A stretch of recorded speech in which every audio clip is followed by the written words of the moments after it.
तो फिर सब जगह होनी चाहिए। जी राजीव।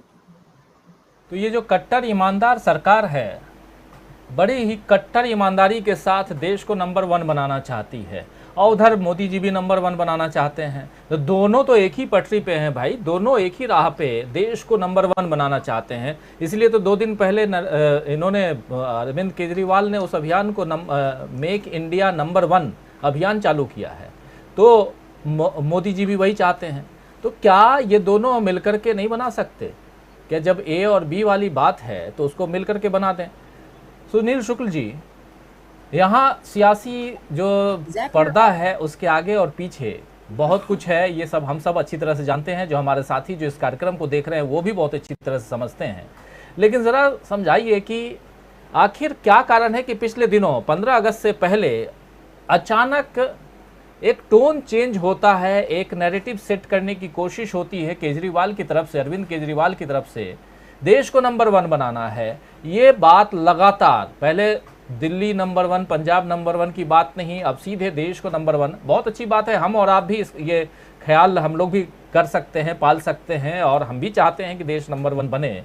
लेकिन ये एक चुनौती नहीं है मोदी जी के लिए, जो लगातार कह रहे हैं कि नंबर 1 हम बना रहे हैं, और कहते हैं कि बना चुके हैं, विश्व गुरु बनने की बात करते हैं, विश्व गुरु हैं, उनके लोग दावा करते हैं। तो ऐसे में क्या एक म्यान में 2 तलवार, ऐसा? और उसके कारण जब ऐसा नहीं हो सकता है तो सामने उन दोनों तलवारों को खींचने के लिए, बाहर निकालने के लिए ईडी सीबीआई बिल्कुल जब चाहे तब।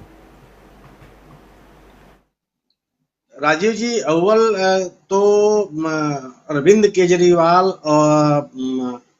और मोदी जी 2 अलग अलग तलवार नहीं है, तलवार एक ही है। बाकी जो दूसरा आदमी, उसका तलवार का मूठ है जिसको लोग पकड़े हुए हैं। ये दोनों के दोनों जो जो देश को नंबर 1 बनाना चाहते हैं, मोदी जी का तो क्लियर है, एकदम सरेआम बताते हैं कि हम हिंदुत्व के रास्ते पे चलेंगे। उनका जो वैचारिक मात्र संस्था वह खुलेआम कहती है, आप सहमत हो चाहे न सहमत हो। सम्मानित अरविंद केजरीवाल जी भी उसी रास्ते पे चल रहे हैं।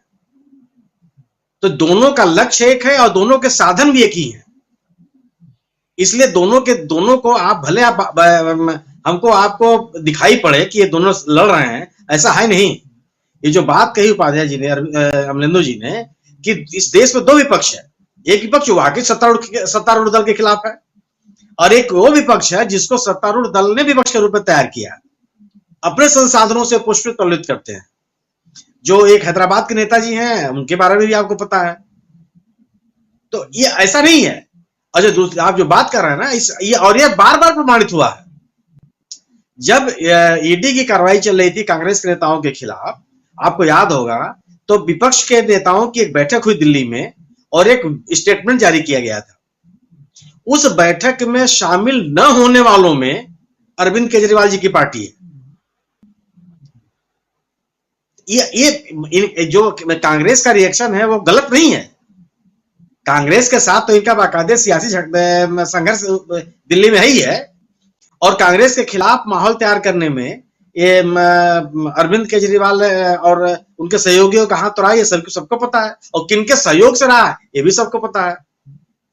इसलिए आप इनको दोनों को अलग अलग करके मत देखिए। आपने जो कहा ना कि ये दोनों वह रेल की पटरियां हैं जिन पर एक ट्रेन चलती है, उस ट्रेन को चलाने वाली रेल की पटरियां हैं, और इन दोनों में सहमति है। जैसे रेल की पटरियां आपस में नहीं मिलती हैं, वैसे इनको भी नहीं मिलते हुए दिखना है, लेकिन इनको रास्ता देना है। भले आपको न मिलेंगे, क्योंकि मजबूरी इनका न मिलना। अगर दोनों रेल की पटरियां मिल जाएंगी तो ट्रेन चलेगी नहीं, ट्रेन को चलाना है ना। तो इनको मिलना ही नहीं है, अलग अलग दिखना ही है, लेकिन ट्रेन को अपने गंतव्य तक पहुंचाना है। ये वो माध्यम है। इनकी वैचारिक पृष्ठभूमि एक है। इनको देश का तौर तरीका, मैंने, आप सोचिए कि अगर आप एक राजनीतिक दल, एक आजाद हिंदू स्वतंत्रता के बाद हाल के दिनों में पैदा हुआ एक राजनीतिक दल, अगर अपने आप को आप कहते हैं, बड़े पढ़े लिखे युवाओं को भी आपने एक सपना दिखाया।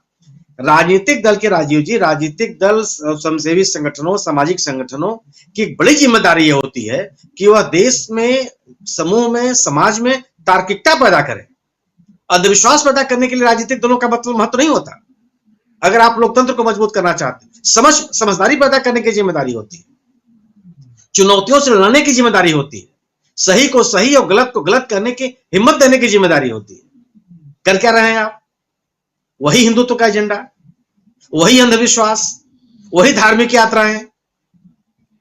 और सही बात है कि अगर आप दावा कर, मैंने अगर मान लीजिए कि आपके खिलाफ एक जांच, एक आरोप लगा भ्रष्टाचार का, वो गलत लगा या सही लगा, आप कौन होते हैं?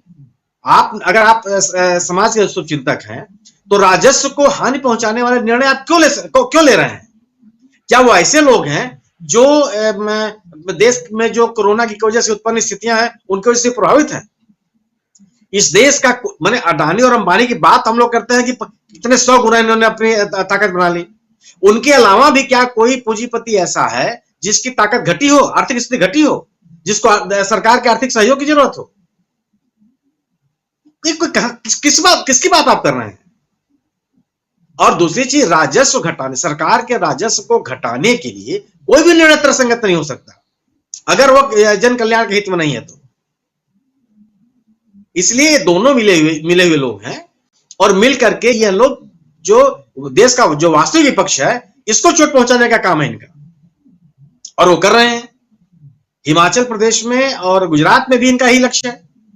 हालांकि स्थितियां गुजरात में थोड़ी डिफरेंट हो गई हैं, क्योंकि गुजरात में जो इनका, अगर आप वहां के पंचायती राज चुनावों का और स्थानीय निकाय चुनावों को, पिछले दिनों जो चुनाव हुए थे, अगर उसमें आम आदमी पार्टी की स्थिति आप देखेंगे तो उसका जो परफॉर्मेंस रहा वो शहरी इलाकों में, और शहरी इलाकों से ही भारतीय जनता पार्टी अपनी ताकत लेती है गुजरात में। कांग्रेस की ताकत आती है ग्रामीण इलाकों से, आदिवासी इलाकों से। तो जो गुजरात में थोड़ी सी हालत इनके लिए बिगड़ भी रही है, उससे नुकसान बीजेपी को हो रहा है वहां, या नुकसान जो करना चाहते हैं कांग्रेस का।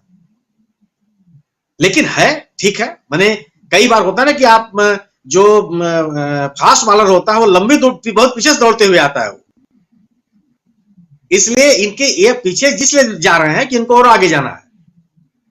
तो एक ट्रेन है वह हिंदुत्व की, जिनको अपने गंतव्य तक पहुंचाने के लिए दोनों रेल की पटरियां हैं। ये इनको आप अलग अलग करके देखना बहुत तर्कसंगत नहीं होगा। जी राजीव, बिल्कुल तर्कसंगत नहीं होगा। वही बात लगातार हो भी रही है, क्या ए टीम क्या बी टीम, और यहाँ एक ही डब्बे में बैठे हुए दो अलग अलग दल के लोग भले हों, लेकिन गंतव्य एक ही है और एक ही जगह पे जाना है, एक ही स्टेशन पे उतरना है, अगर ये भी कहें तो वो भी जायज़ है। लेकिन धनंजय कुमार जी, क्या कोई चुनौती दिखाई देती है मोदी जी के सामने? अरविंद केजरीवाल कोई चुनौती के रूप में हैं, जो अरविंद केजरीवाल भी लगातार, आप देखिए कि जब मुख्यमंत्रियों की बैठक होती है तो प्रधानमंत्री नरेंद्र मोदी तो का जो भाषण होता है कई जगह वो लाइव तो होता ही है,